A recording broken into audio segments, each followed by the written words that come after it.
And now, live from the Tacoma Dome, All Elite Wrestling presents WrestleDream.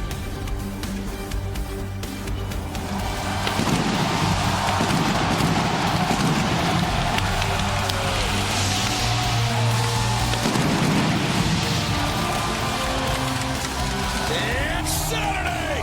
You know what that means! AEW WrestleDream is coming your way from the Tacoma Dome in Tacoma, Washington. I'm Excalibur, joined by Nigel McGuinness, the ineffable Tony Schiavone, and we have a massive night of action.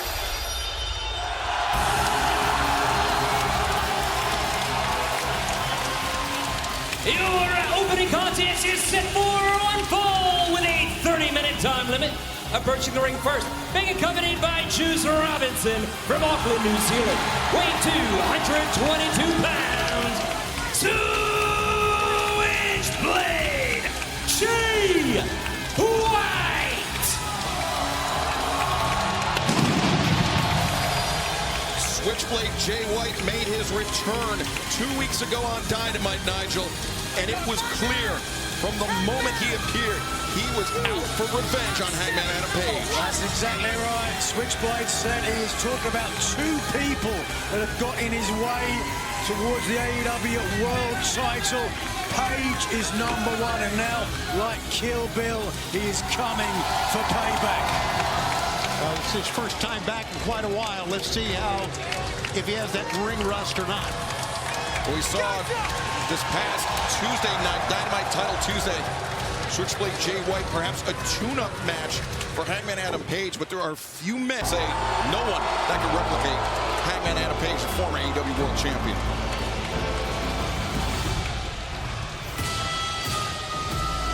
And his opponent from Arrow's Creek, Virginia, weighing 229 pounds, Hangman Adam Page.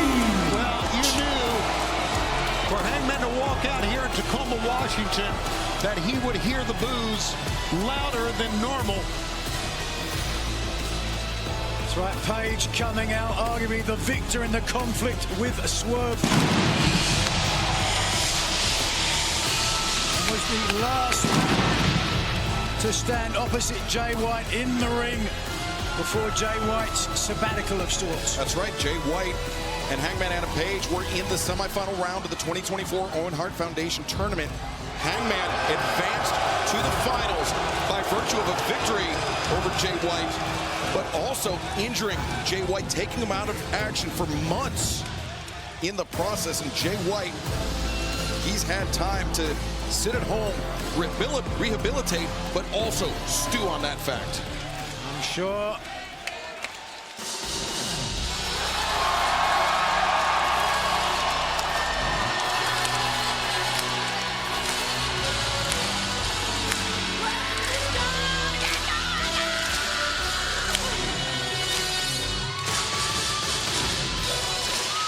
This match at one fall, the 60-minute time limit is for the AEW Women's World Championship.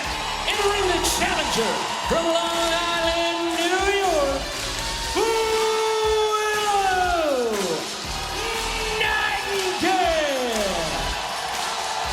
Willow Nithingale, easily one of the most popular athletes wherever we go around the world. And Willow coming into this match, I think a very different woman. The last time she shared the ring with Mariah May. Serious ups and some serious downs, and now she is focused on the task at hand, perhaps more than ever. Here is a woman who's at the very top. And her opponent from London, England, she is the reigning and defending AEW Women's World Champion, the Glamour, Mariah May. And that sound you hear is not some interference on your speakers. It is Nigel McGuinness licking his lips, salivating over the AEW Women's World Champion, the Glamour, Mariah May. It is hard not to. She is stunning, demure, one of the most beautiful AEW Women's Champion in the history of this sport, and quite possibly takes my breath away. I agree with all that she's gorgeous, but she is also a very, very mean, terrible person. Nothing wrong with that. Sometimes you have to be, Tony, when you're a champion. Conniving, treacherous, but a champion nonetheless. Yep. And you know what? Very, very talented in the ring. I got to give her props on that. Also, I should say this. Let's take a look at when Willow Nithingale did that. And you mentioned what she did to get to this spot. She defeated 3 former world champions, Jamie Hayter, Saraya, and Nyla Rose, on this past week's Dynamite to get this spot. Again.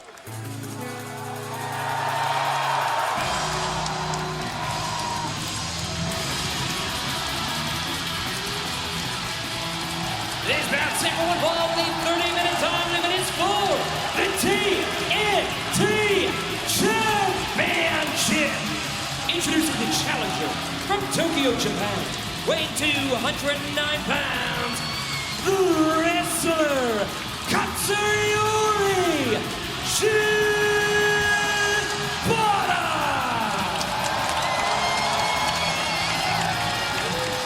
A great ovation for Katsuyori Shibata. It is not lost on this crowd in Tacoma how much it means to see this man compete. Was thought to be over just over 7 years ago. We'll touch on that more in a moment. Now back to the ring and Justin Roberts.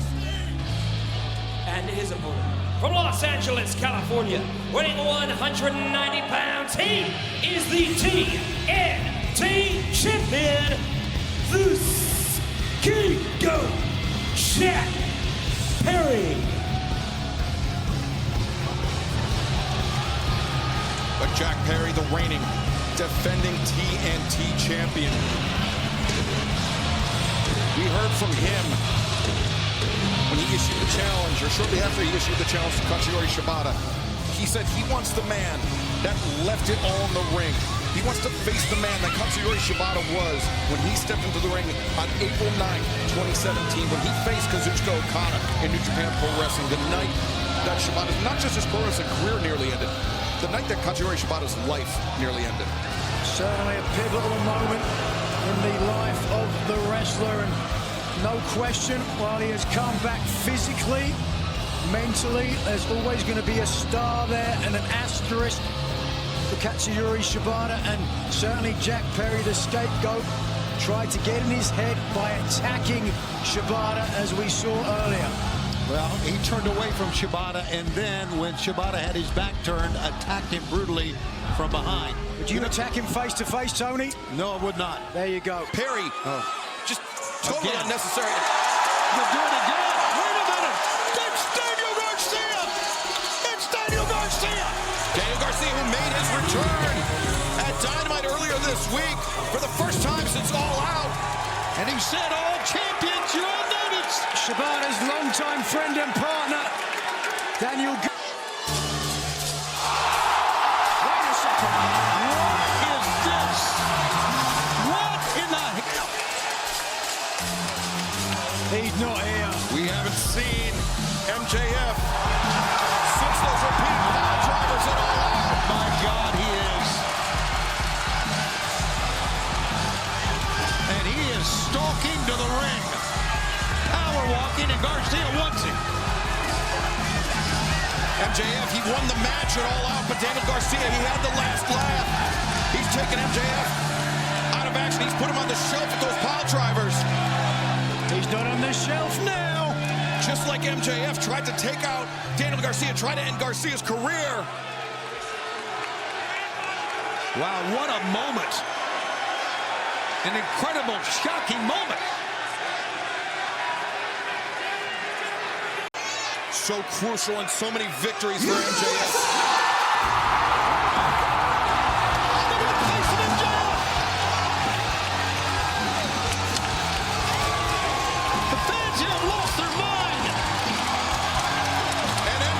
Looks like he's seen a ghost.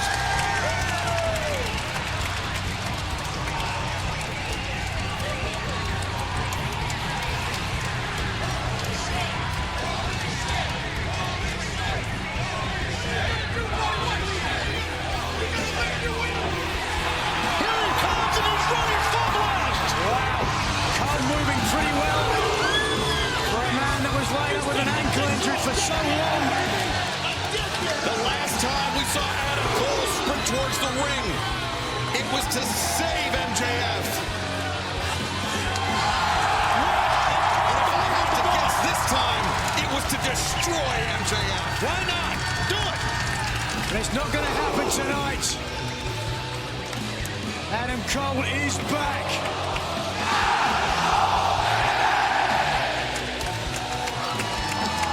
But this is just beginning. MJF obviously with an axe to grind against Daniel Garcia, but Adam Cole with his own axe to grind for Maxwell Jacob Friedman, MJF. Who is leaving wants nothing to do with Adam Cole.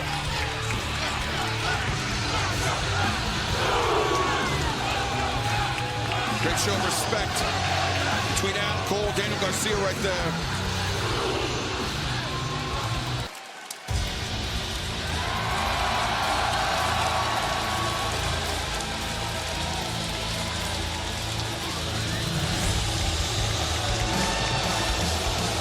This three-way match set for one fall with a 16-minute time limit. It's for the AEW International Championship. Introducing the challengers first, being accompanied by Don Callis from Osaka, Japan, weighing 232 pounds, the Alpha Konosuke Takeshita. Konosuke Takeshita, one of the most exciting, electrifying athletes in all of professional wrestling, a highly recruited prospect, a man that earned that moniker of the Alpha when he defeated Kenny Omega twice in the space of 1 week. And Konosuke Takeshita, his arrival, unfortunately for us, means the arrival of Don Callis. Don Callis, a man that he discarded the best in the world. He discarded a man as close as family in Kenny Omega. He would readily do it again with Will Ospreay. Next, from Las Vegas, Nevada, weighing 208 pounds, Ricochet! But Don, I have to ask, Ricochet and Will Ospreay engaged in a tremendous AEW International Championship match. And it seems because Will Ospreay wasn't willing to win how you wanted him to win when you sent Takeshita in to upset the proceedings. Well, my track record is clear. When people listen to me, good things happen. When they don't, bad things happen. Wrestlers should not think they're intelligent. They're not. They are meat puppets that go in there and perform athletically for me. Wow. Holy smoke. Except for Takeshita, who's great. So he's the only one that's not a meat puppet, is what you're saying out here. You call Kyle Fletcher, you call Lance Archer meat puppets. Of course he is. I'm saying that let the thinker think and let the wrestlers wrestle. Very simple concept. It's proven sound advice thus far. Well, it was clear earlier this week on Dynamite that Kyle Fletcher was having some second thoughts when you command. I don't want to talk about Kyle.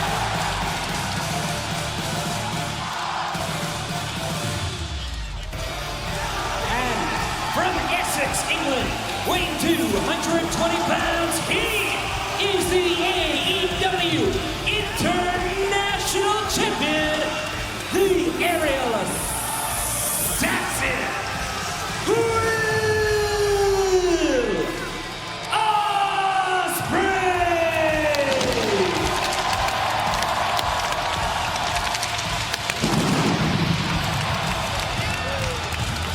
What an incredible performer.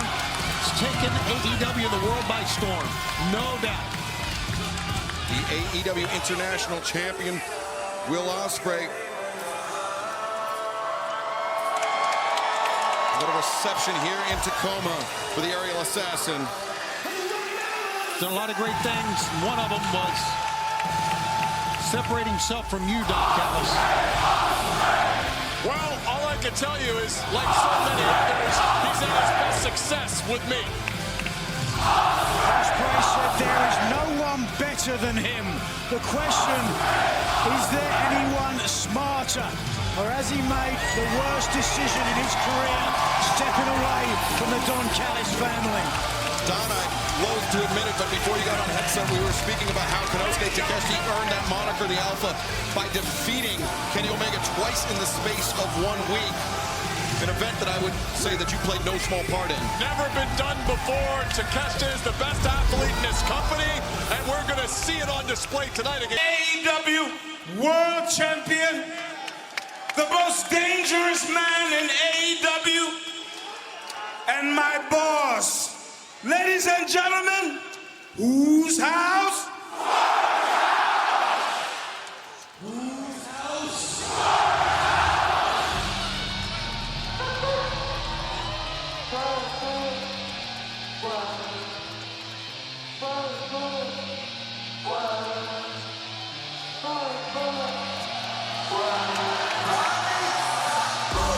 There he is, the former AEW World Champion, Swerve Strickland. But the man that has been at the forefront of the mind of MVP since his arrival in AEW. MVP pointing out that Swerve Strickland, not only has he suffered 2 consecutive losses for the first time in his AEW career,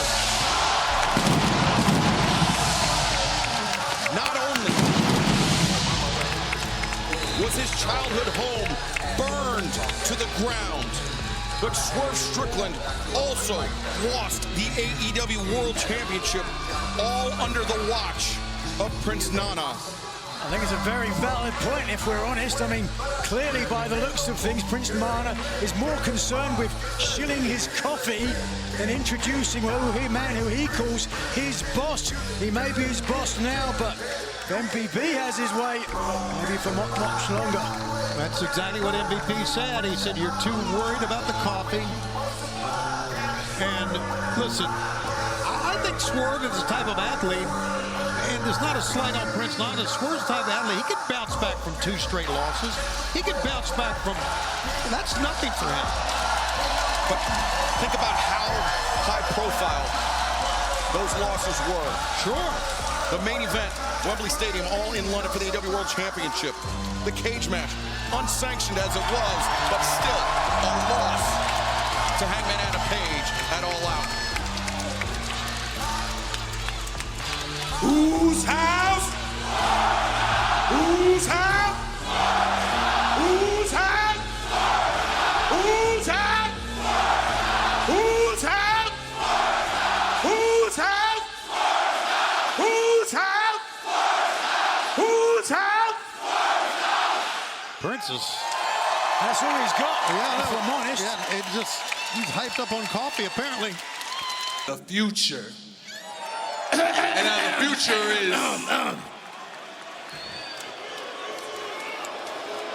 Your future. What a wonderful segue, Swerve. MVP Because Shelton Benjamin. It's your future that I'd like to discuss with you. But They said they'd be here. your minion, maybe he didn't give you my business card because you haven't called me back. You haven't answered any of my emails. You haven't answered any of my DMs. So I figured that you must be in deep contemplation, thinking about the decisions that you're gonna have to make regarding your future. Well, fans, we are highly anticipating this match. High stakes, high energy. The undefeated Hologram, the Beast Mortos, best 2 out of 3 falls.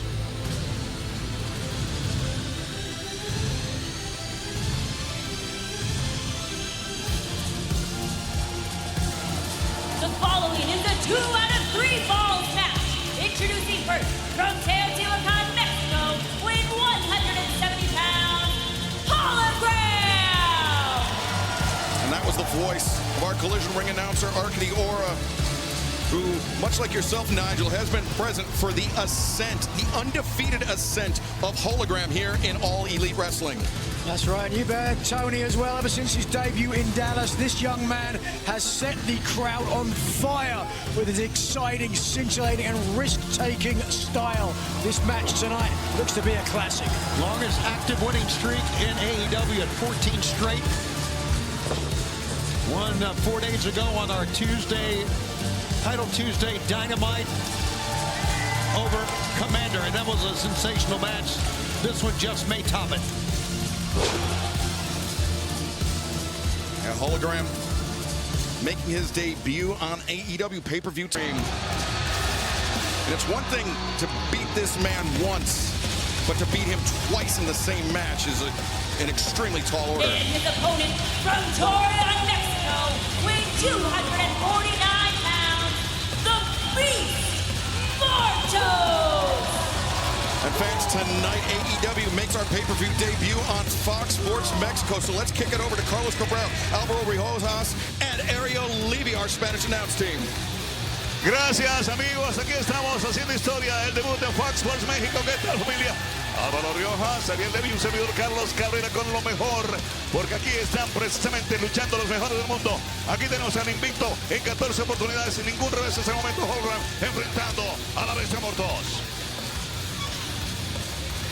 I couldn't agree anymore, and Tony is a man who speaks.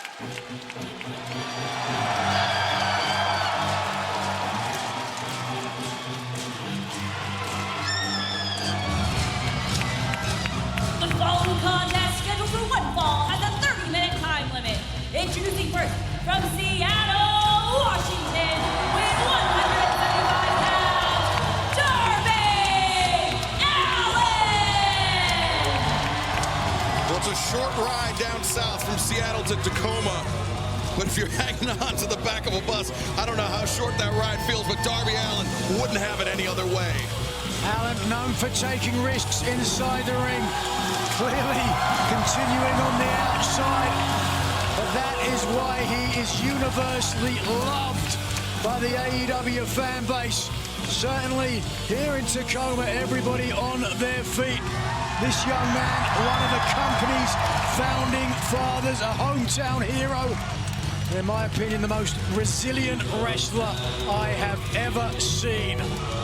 And I would agree, and we even saw in that video how when he was skateboarding, he took a fall, went right back, did the same thing successfully, did a little Marty McFly action to get here to the Tacoma Dome, as only Darby Allin can do. Does Darby.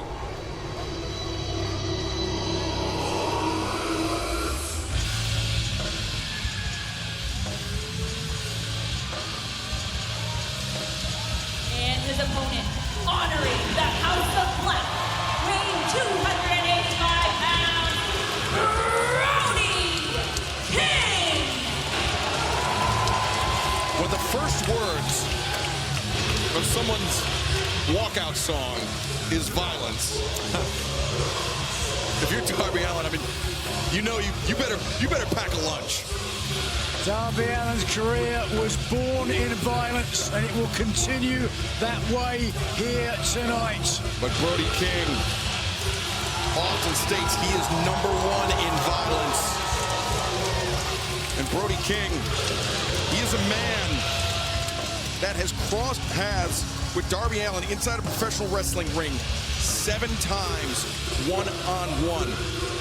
But as we heard Darby Allin say, he has beaten Brody King in a coffin match. He has never pinned Brody King. He has never submitted Brody.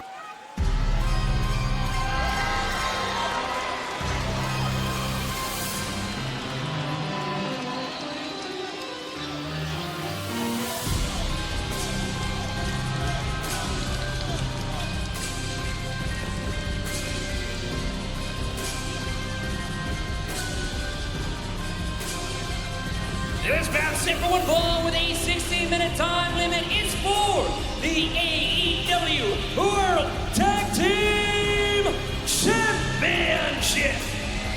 Approaching the ring, wearing paisley, pearls, and pumps from Rancho Cucamonga, California. At a combined weight of 417 pounds, they are AEW EVPs and the AEW World Tag Team Champions, Nicholas and Matthew Jackson, the Young Bucks.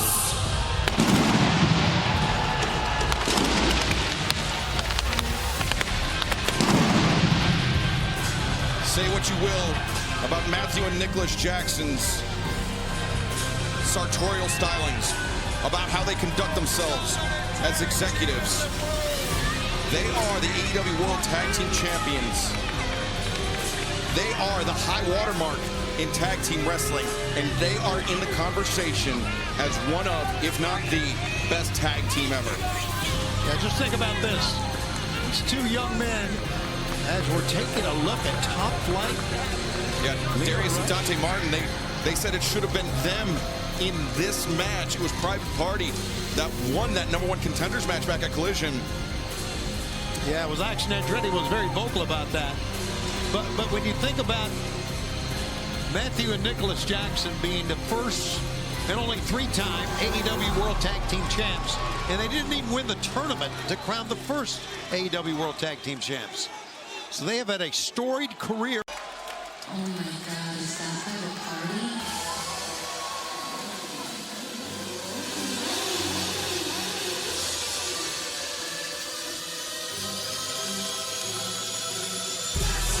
And their challengers from Brooklyn, New York, at a combined weight of 381 pounds, Sing and Quen, Private Party. Nigel, that was very, oh, wait a second. Stokely Hathaway, who offered his managerial services to Private Party, who was rebuffed, shall we say. But that was a very cool, very unexpected surprise, seeing Amazing Red, who trained Private Party, but Amazing Red, who you, much like I, came up in the early 2000s independent professional wrestling scene. Amazing Red was a fixture and innovator in the Northeast and passed down those lessons, not just to Private Party, but to, I mean, a breadth, a wealth of wrestlers in and out of the New York scene. So many people cite Amazing Red as an inspiration for his groundbreaking style in the early years of this century. Every time you see a Code Red, that's what I was going to say. Every time you see Dustin Rhodes use a Code Red, it goes back to the Amazing Red. How about that, Tony? Amazing Red, I did see many of these matches, and I know, I remember talking to the kids. I said, where's Amazing Red? How come we don't see him? Cut that terrible music, for the love of God. All right? I am the learning tree.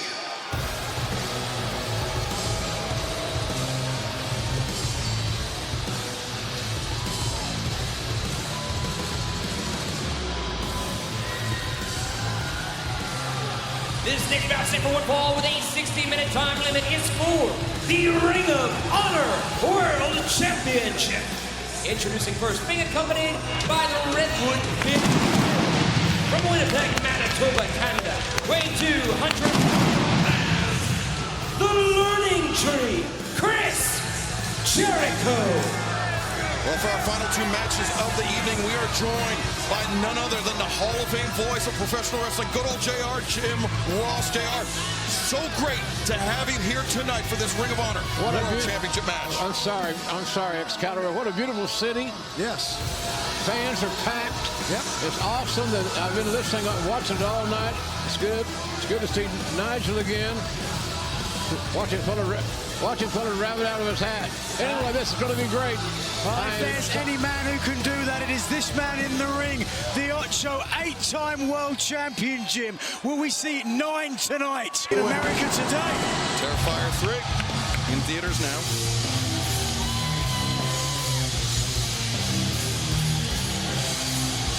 And his opponent from Sandy Fort, Delaware, weighing 229 pounds, he is the Ring of Honor World Champion, Marq Briscoe.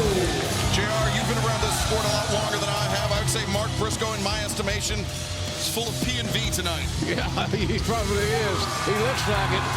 Jericho made this very personal.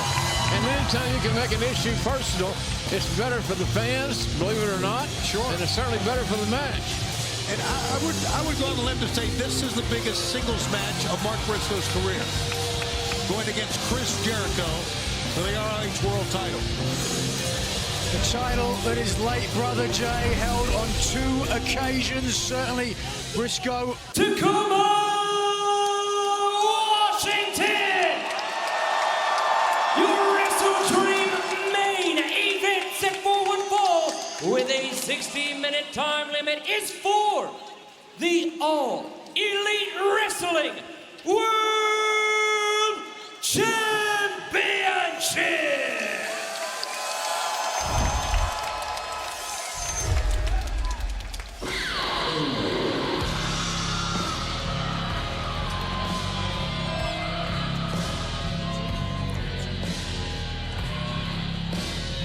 Well, as they say in the seas near this location we're in, batten down the hatches. Brother, I'm trying to remember if I've been ever so stoked about a world title match as this one. And we've called many of them, JR. This one has so much riding on the career of Bryan Danielson.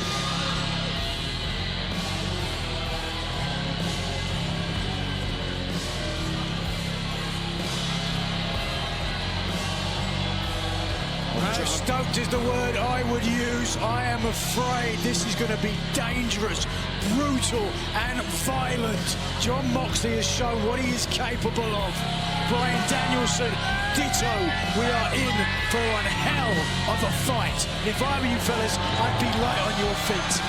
Believe you me, I will. And you know, Bryan Danielson, JR, had said that before the year's over, he is going to have surgery. This is a very dangerous match for him to have here in the month of October.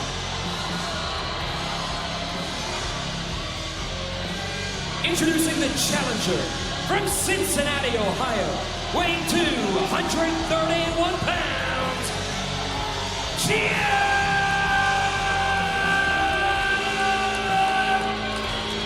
Moxley. JR, the prospect of neck surgery is, that's serious for anyone. Yeah. But if you know you need neck surgery in the next 3 months, and you're stepping into a ring with a man that relishes doling out violence like Jon Moxley, I mean, surgery could be coming sooner than later. I agree with that, Excalibur. I also know that it doesn't take a detective to figure out that man, Jon Moxley, is going to focus on the neck of Bryan Danielson. And Tony, you know, to hear Moxley tell it, he says this is not what he wants to do. This is what he has to do. He's being forced to do this to Bryan Danielson. The ring, and he said, this is not your company anymore. Who knows? Maybe it'll come to fruition tonight. Is this the last time we will hear those epic chords? Is tonight the end of crying Bryan Danielson?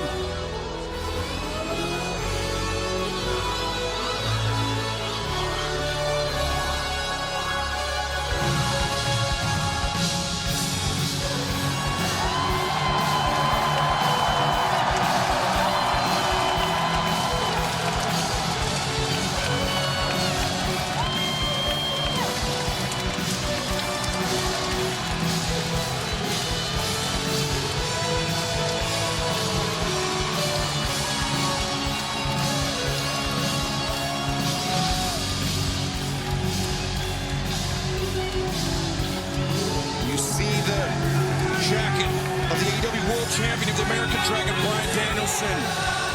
I sent that out on Twitter earlier tonight. It's really cool. Capturing moments of the Blackpool Combat Club, of better times, when Danielson, when Claudio Castagnoli, when Jon Moxley, when Wheeler Yuta were united, when they were ascending to the top of AEW. He's a hell of a man, ladies and gentlemen. There's never been a better man to hold a world title match. A world title belt. Jon Moxley. Well, Jon Moxley not waiting for the honorifics, not waiting for the ceremony, attacking Bryan Danielson